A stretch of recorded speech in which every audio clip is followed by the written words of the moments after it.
Čas je za petek, informativni metek s Hano Fretič. Lep pozdrav. Kak ste kaj?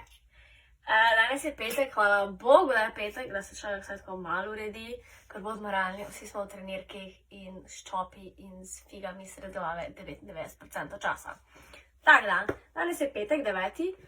Ne, danes je petek 10. april.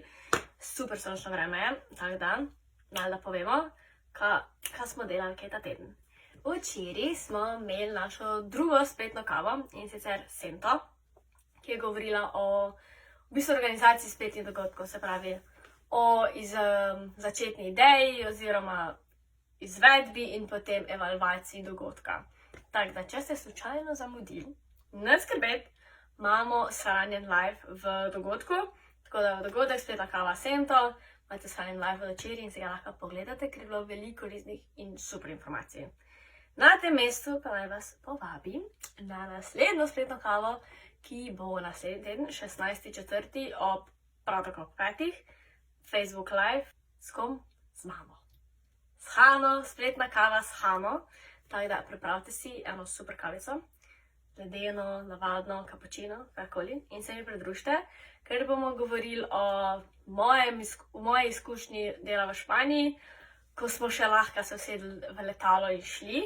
Se bomo malo spominjali in mojih nasvetov, oziroma kaj glede dokumentacije zrihtati, zbrati destinacijo, kam se prijaviti, tako da bomo si nabirali malo informacij za pol, ko bomo spet lahko šli.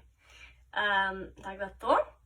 Druga stvar je, da smo malo spremenili način prijave za naš festival, za natečaj za najprostovoljca. Tako da tisti, ki se še niste prijavili, pa si bi razmišljali, da bi se, lahko zdaj oddate svojo prijavo preko e-pošte, dam na e-mail, tako da sami izpolnite obrazce oziroma prijavo in jo pošljete kar na e-pošto, ne rabite več prek pošte. Tako da smo malo prešparali en stresen pohod na pošto. Tako da to, tako da če se še niste, prijave zbiramo do 30. aprila, tako da tik-taka ura in hitro se prijavite. In ko me čakamo, da bomo imeli festival prostovoljstva. To. Druga ali tretja, ali kolika stvar že, je, da če vas še ni zajela drožomanija, vas bo MCC nekaj naučil. Skratka, MCC, objavili smo video in sicer, kako se naredi kvasni nastavek.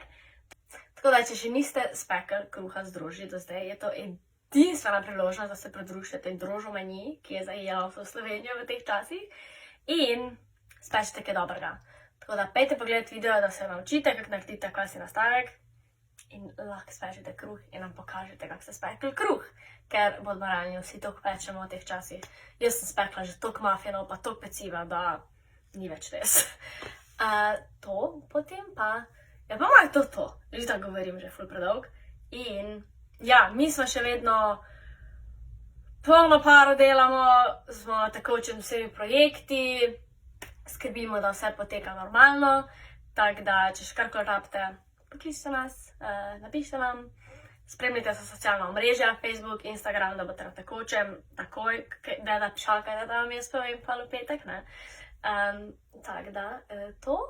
Ja, lepo preživite tale velikonočni vikend, dober tek, za vse dobrote, ki boste pojedli, in izkoriste ga v krogu najožjih, domačem kraju, in mislim, da se da tudi tole lepo preživeti.